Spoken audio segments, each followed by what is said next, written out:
বাহ, আপনার চুলগুলো তো অনেক সুন্দর। কি করবেন ম্যাম? ছোট করব। এত সুন্দর চুল ট্রিম করে দিই।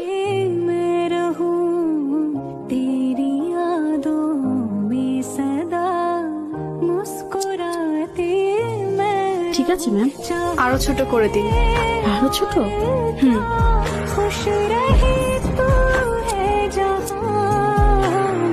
এবার ঠিক আছে মনে হয়। আরো ছোট করুন। একদমই চুলে যত্ন নেওয়ার সময় পান না, না? আপনার চুলে কিন্তু লেয়ার কাটটা খুব সুন্দর লাগতো।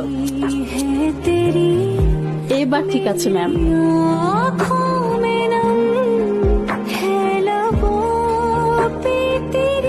আরো ছোট করে দিন, যাতে এভাবে আর ধরা না যায়।